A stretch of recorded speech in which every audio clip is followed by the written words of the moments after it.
बिस्मिल्लाहिर्रहमानिर्रहीम, अस्सलाम वालेकुम। मैं हूं महक मीर और आप देख रहे हैं एएनएन न्यूज।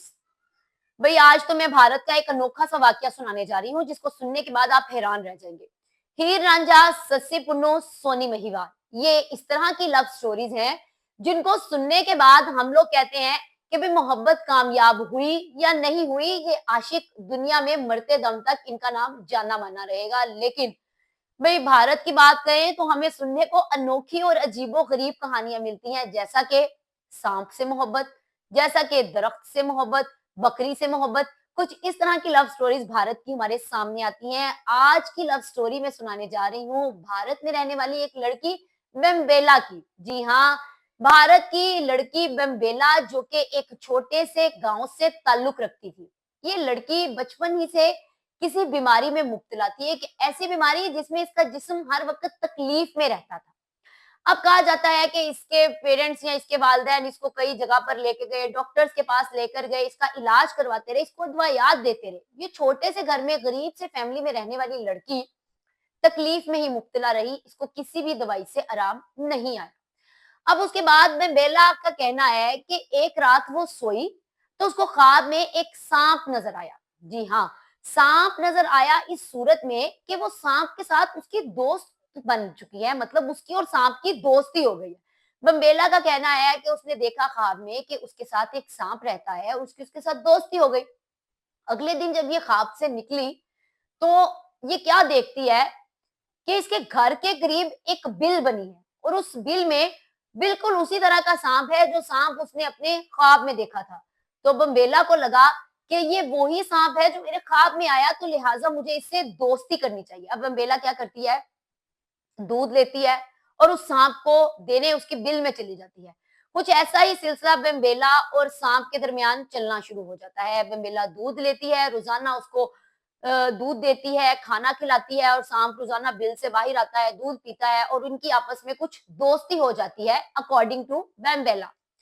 अब होता कुछ यूँ है, बम्बेला अपने पेरेंट्स को कहती है, वो अपने वालिदैन को बताती है कि भई यहाँ ये जो सांप है, ये मेरा दोस्त है। अब दोस्त से ज्यादा वो क्या चाहती है कि वो सांप से शादी करना चाहती है। जी हाँ, आपके कान बिल्कुल सही सुन रहे हैं। बम्बेला सांप से शादी करना चाहती थी क्योंकि बम्बेला ने अपने वालिदैन को बताया कि भई जब से मेरी उसके साथ दोस्ती हुई है, मैं ठीक होती जा रही हूँ।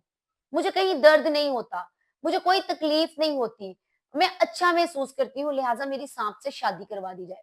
बम्बेला के वालिद ने कुछ एतराज़ किया, उसने कहा लोग क्या कहेंगे, लोग बातें बनाएँगे। लेकिन जब बम्बेला ने बताया, और हम सब जानते हैं कि भारत में हिंदू लोग जो हैं, वो सांप की पूजा भी करते हैं। वो अपना भगवान वगैरह भी कुछ सांप को मानते हैं। लेकिन फिर इसके वालिदैन को ख्याल आया कि भई जब इस तरह की बात पूरे गाँव में पता चलेगी, तो तमाम लोग मानेंगे कि भई सांप के साथ मोहब्बत और शादी मतलब के एक नई बात और मतलब करिश्मा, वो अच्छा समझने लगे अचानक से। लिहाजा अब गाँव वालों को इन्विटेशन गया। आप सोच रहे होंगे कि कोई शादी में नहीं आया होगा, बल्कि बिल्कुल नहीं। जब गाँव वालों को इन्विटेशन गया, तो ये छोटे से गाँव के लोग जो समझने लगे कि भई बम्बेला के मसले हल हो गए, सांप के ज़रिए हमारे भी होंगे।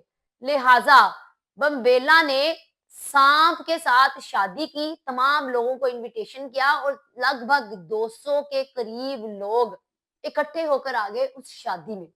जब उस शादी में लोग इकट्ठे होकर आ गए तो हर किसी को उम्मीद थी कि अब हमारे मसले भी इस शादी में हल होंगे।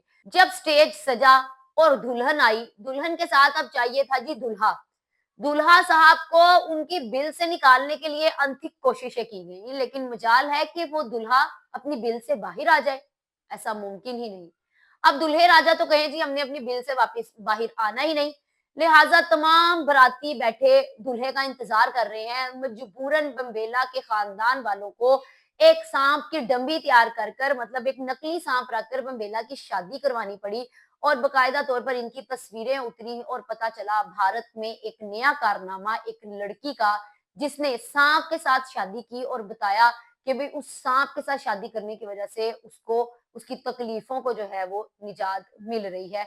तो इस तरह के कई वाकयात भारत में होते भी रहते हैं और सुनते भी रहते हैं हम लोग कि ये लोग कभी दरख्त से शादी, कभी सांप से शादी और कभी किसी भी चीज से शादी। तो ये उनके एतमाद और उनके एतकाद है।